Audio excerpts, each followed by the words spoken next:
Hello and welcome to the Keep It Local Maine podcast, where we interview local business owners and Maine residents to learn more about what they do, who and what inspires them, and how they use experiences to steer them into the future. My name is Kimberly Regalinski. And I'm Todd Regalinski. And we are the publishers of Keep It Local Maine, a local magazine that helps showcase local businesses to the people in and around their communities.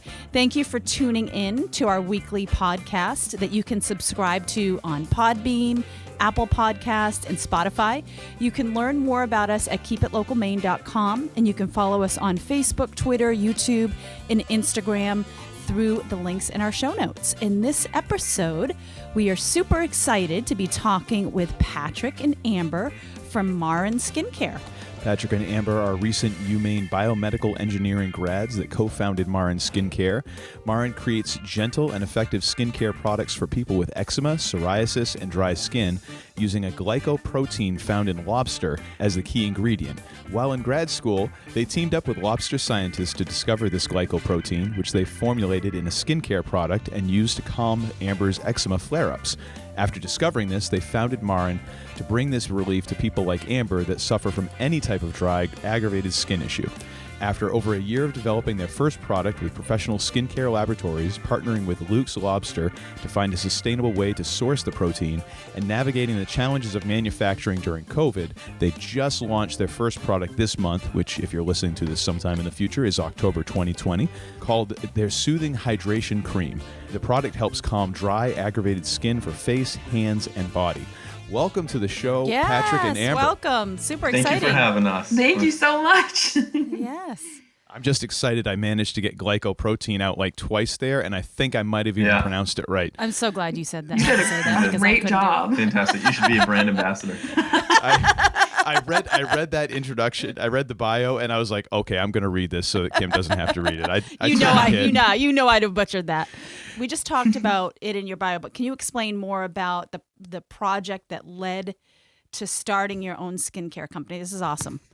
Yeah. So it really started when we were in grad school. We were working with lobster industry scientists just to find different applications for lobster processing byproducts. So, lobsters are used for seafood, but do we use the rest of the animal? It just usually all the rest of the stuff either ends up in a landfill or goes down the drain. So they were interested from the sustainability aspect, and we were interested from the biomedical perspective of, can we help people, achieve a better quality of life, specifically in the field of biotech, which could have been a lot of things. And so what we ended up doing was focusing on this protein that there was a lot of literature about, but not too much actual things brought into the world based on it. So this protein that we were working on, the glycoprotein that Todd did a great job pronouncing, is it's the reason that the lobster has these incredible abilities to fight off disease, heal wounds. They can literally pop off their own limbs and regenerate them. And when you think about that, like, oh my God, something can pop off a part of its body and grow it back. That's incredible.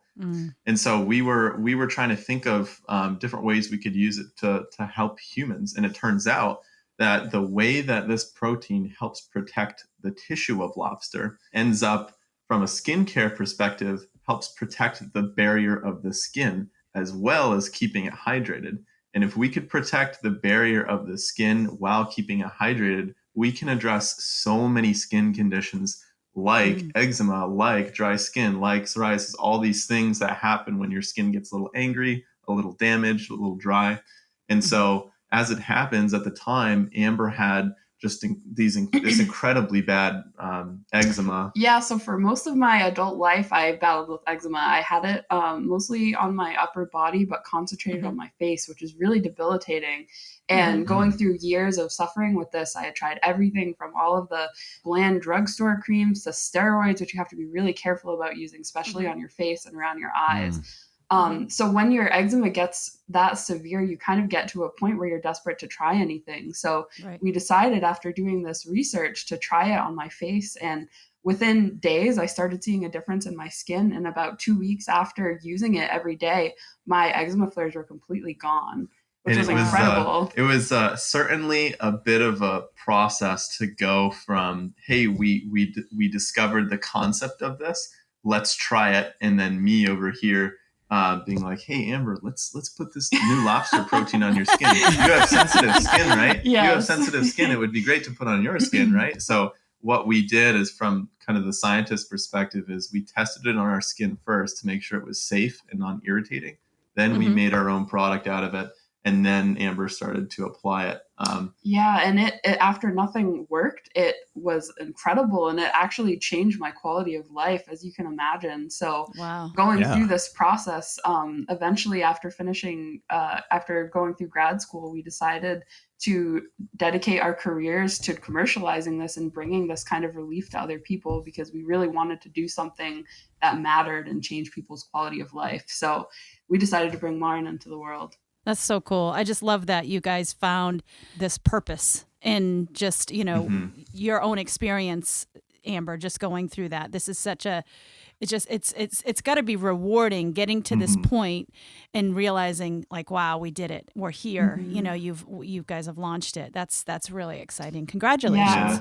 Thank you. And now that, what were we going to say, Amber? I was just going to say it's an issue that's very close to heart, because it's a personal problem that we solved, and getting testimonials and feedback from people that it's helping them too. People with psoriasis and eczema who've had it for just as long as I have, and seeing the before and afters. I've even gotten handwritten letters from people talking about how they can go through the checkout line or go through the line at Dunkin' and they don't have to hide their hands and sleeves anymore. It like makes me tear up. It's incredible to be able to help people like that.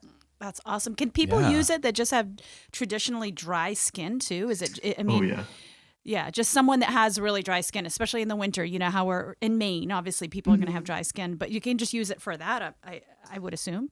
Yeah, so we spent a lot of time developing our formula so that not only was it really effective with our key ingredient, but we perfected everything else about it. So it's formulated with minimal ingredients, so it's safe for sensitive skin, but we really put the time into making the texture and the base of the cream a really great formula. So even if you don't have severe eczema, it's excellent at hydrating your skin and protecting that barrier to keep the hydration in. And what's funny is that now we're a little bit anal when it came to the texture. Sorry if we can't say that, but it's podcasting. It's like the Wild West. It's fine. Okay.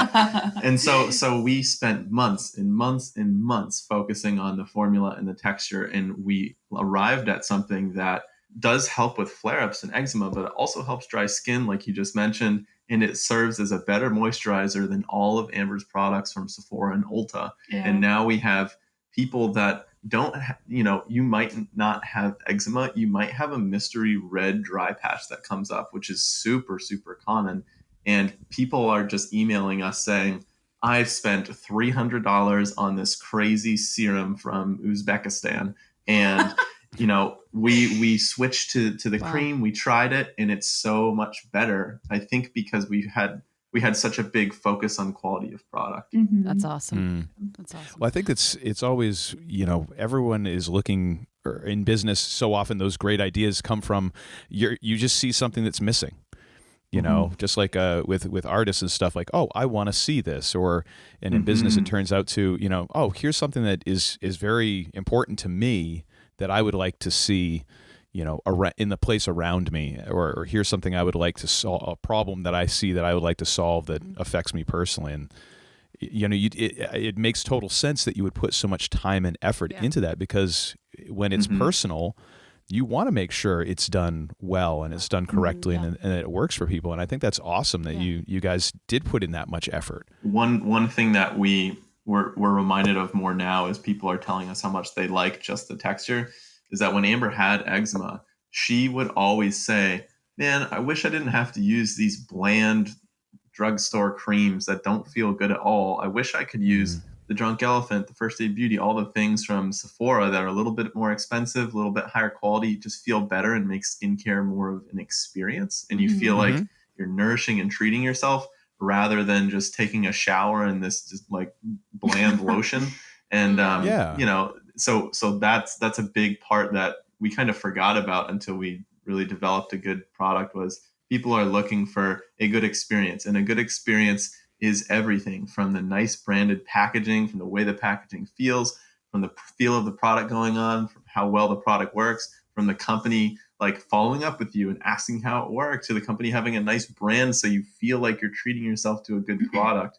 We were super thoughtful about all of those things. Rather That's than great. just like using things out of necessity, we really wanted it to feel like people were taking care of themselves. So we That's put in great. that extra effort and thought. Yeah. I mean, that is the key, is you giving people that experience. Yeah. I guess the question for me, and just in a weird sort of way, like where does this glycoprotein come from? Like, what part of is it a specific part of the lobster, or is it like the entire lobster, or what is it? Yeah, so it's found in the circulatory fluid. So it goes around in the lobster's body and just transports oxygen everywhere, makes sure the internal tissue in the lobster is healthy. So we have found a way in our partnership with Luke's Lobster to go in and essentially milk the lobster, which is really funny. We're milking lobsters. I've spent hundreds of hours. I've spent hundreds and hundreds of hours this summer milking lobsters in preparation for our launch. So yeah, we were able to get it out in a way that is ethical and actually doesn't harm the lobster. Luke's supplies seafood to Whole Foods, so he has to maintain the highest of standards. So we had to make sure that it wouldn't harm the lobsters, they wouldn't feel it. And actually, when you take this fluid out of them, they regenerate it because they're just incredible organisms. So it doesn't harm them. We take it out. We do a little bit of chemistry on our end to isolate the protein. And then we take that, which is basically just like a raw material, and then we formulate it into the skincare products. Wow, That's really crazy. cool. Did either of you have any business experience or background before starting Marin Skincare? I would say we, maybe not business, but we had some startup experience, which is a funny thing to say. So pre-revenue startup, very different from a business. So we founded a medical education tech startup together that was... it was based off our senior bioengineering capstone project. Yeah. So as Amber and I have been a team since the first year of undergrad in biomedical engineering together. We went through undergrad together. We did all the projects, all the labs, all the research stuff together. And then when we were finishing undergrad in 2017, we founded this company based off of the project, like Am said. We started to build it up. We went out and, we wrote the grants. We did the pitch competitions. We raised the funding. We worked with software developers to build the product. We built up the value proposition. We went out to the customers, see if they wanted to buy it. So we went through that entire process together, which was a very great learning experience. Startup accelerators, all of those things. And so I think we developed our way we would think about building a company that actually had a really, impactful set of value propositions for the customer. And then I was also involved in another biomechanics sports performance tech startup called Kinotech, which is also growing here in Portland. And just through those experiences, I just think we learned how to learn, and we learned what we needed to do to get the company to a point where it would be just about ready to launch. And now this is the Wild West for us now, where this is the first time operating a real business. But it's been really exciting because we've been at the quote unquote startup thing for years now, trying to bring things into the world. And we essentially shut down all these other opportunities we were pursuing so that we could do what we're doing now, justice. And we could do the audience that we're serving the best service by focusing on this. So we shut all these other opportunities down that we were working on. They were fantastic learning experiences. And now we're building Marin. That's awesome. It's so funny. We've been married a long time, 16 years. And as you're speaking, I'm thinking in my head, I look over at Todd and I'm thinking in my head, wicked smart. He mouths it. Wicked smart. They're wicked smart. You're dealing with two people for whom math and science is not their strong suit. And you're talking about all this stuff. And I'm like, when I graduated college, what was I doing? Not that. Not that at all. It's funny. And I didn't mean to interrupt you, Todd, but it's funny how it's okay. Little we've actually relied on our education. So part of the big reason that we started pursuing this, this really helped Am. But in grad school, we were working on other projects. So this was a moonlight type thing for us. So we were working with the Lobster scientists, but really pursuing it from a business perspective. It was just in the middle of the night. And so in the middle of grad school, And we had this really pivotal experience where my dad passed away from stage 4 cancer on Christmas morning in the middle of our grad school experience. And we took about a month off of grad school, both of us, just to think about life and think about what we wanted to do. And that was really the driving mechanism for looking at everything we've been doing and saying, you know what is it actually to go out and do things in the world and live life? It's, how can we do something that is the most fulfilling for us, but is purposeful and improves people's quality of life? Because we just had this really emotionally trying experience where we really saw what it looked like to be there for somebody and help them improve their quality of life. And so that was our experience with academia, was actually that academia didn't prepare us for what we're doing now. Our own pursuit of extracurricular things and getting involved and figuring out how to learn, starting the other tech startup, listening to podcasts and personal development, and all those things prepared us for this. Our education, I think it only just taught us how to learn, to be honest with you. Which is important. Yeah. Still important. Oh, totally. Yeah. I mean, I'll often say that is probably one of the things that I took out of college is I developed a love of learning, and I learned how to learn. Which is funny to say when you think, you go through 12 years of school before you even get to college. And it was only like the last year or so I was in college where I'm like, oh, this is how you do this. And all of a sudden everything got really easy. And I'm like, I've been such a schlub before this. Yeah. But it felt good because relatable. After that, I've had this love of learning afterwards, and I like to learn new things, and I kind of feel similarly that is the big takeaway, that wow, now I like to learn and I know how to learn. So so cool. I do not think you're alone in that. Yeah, that's no, cool. and it's an expensive lesson too. Huh? Well, that is true as well. Those student loans are, diamonds forever. I don't know. Student loans a close second. Diamonds forever. So, what would you say that some of the biggest challenges that you guys have had in business now that you've kind of been going through this whole process? Oh boy. Well, one big one, of course, is COVID. So when we finished our final round of formulation, that was right about the time that things were really ramping up. So we were just getting started as everything was kind of falling apart. It was really stressful and uncertain, and we had issues with our supply chain. So our lead times were just like growing exponentially right in front of our eyes. And we ended up having to add an extra 4 months of unaccounted time onto our launch timeline. And we were supposed to have our first product finished earlier this year.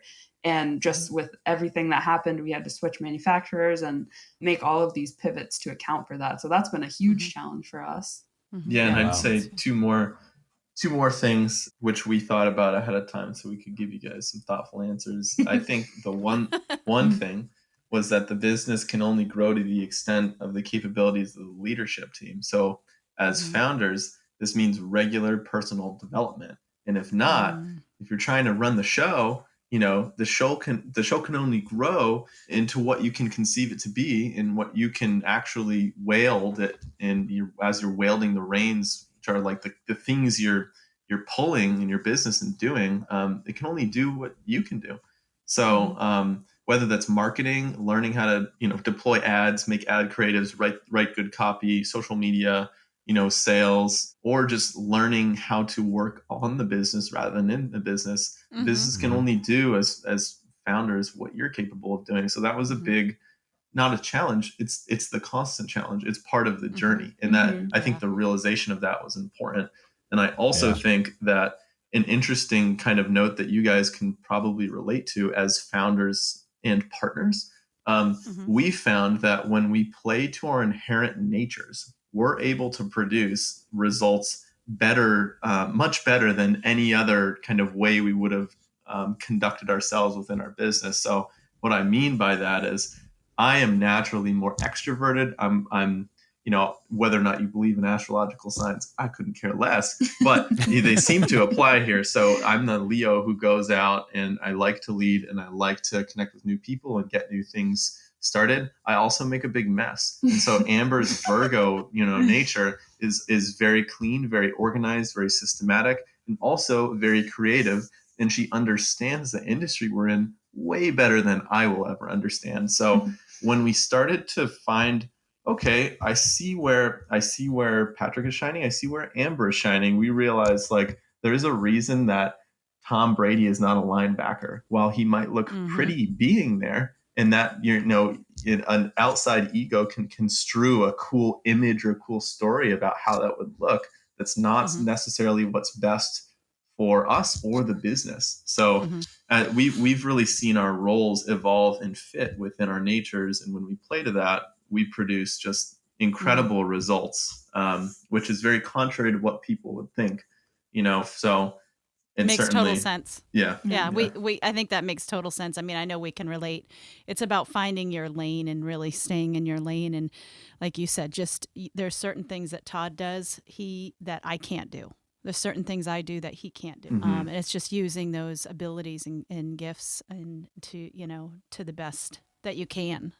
So yeah, definitely can. I think we can relate to that for sure. Yeah.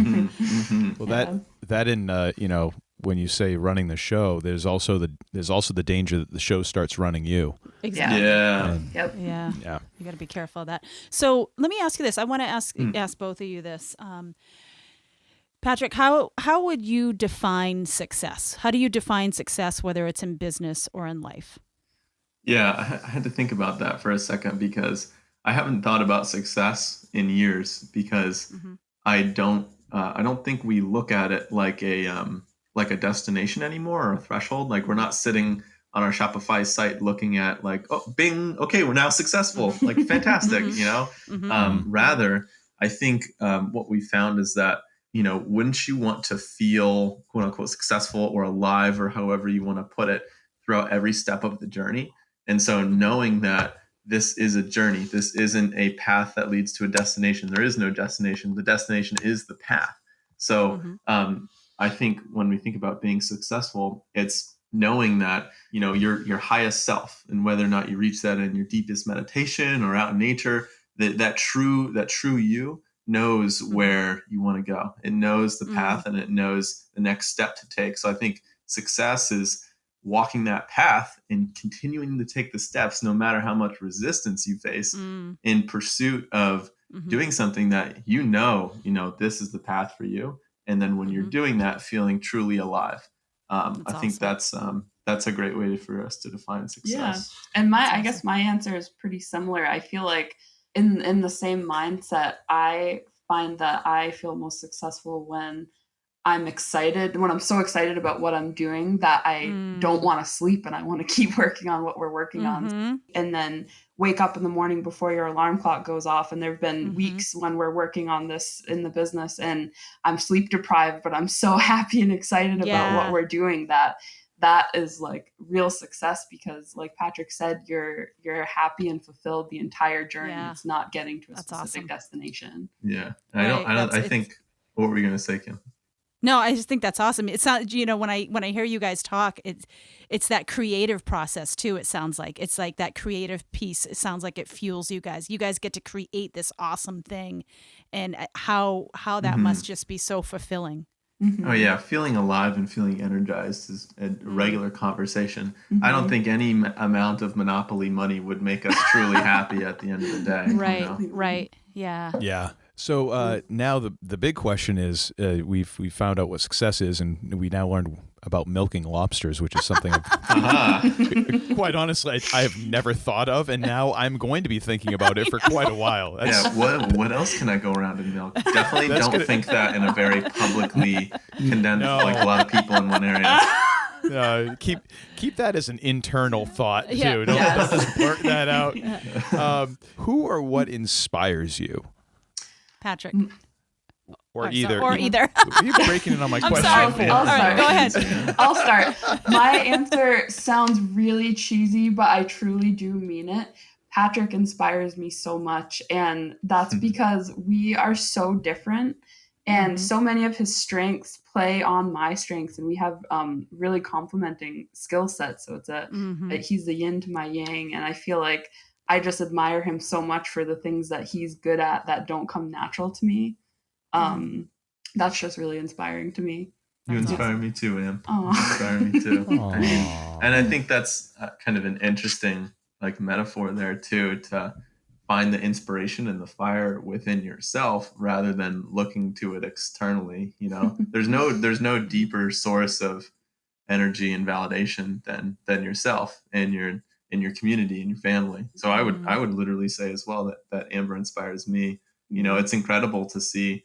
We've almost been together for 7 years now. Your partner shine in ways that even through this 7-year process, I've never seen her shine in these ways before, and it's beautiful. You know, because awesome. Going back to the journey, it is walking that path, and it's a cool thing to see another person come alive and another person shine, and then that contributes to the collective thing that you're doing together. It is very inspiring. Yeah, that's awesome. Yeah, that's but also great. I'd say like the testimonials, and like I mentioned You earlier, mean I'm not your sole source of inspiration? You're like 80%. The other 20% comes from the letters and the notes that we get from people that we've changed their lives, because like eczema is really debilitating, and it's so much more than just a rash on your skin. It can be really isolating, especially in times like this. So hearing how much we help people, even just in simple ways, like not having to hide your hands going through the Dunkin' checkout, like you wouldn't be able to imagine how much those things affect your life and the way you feel about yourself. So that really fuels me to just know that we're helping people. Yeah, that's got to be for sure. Yeah.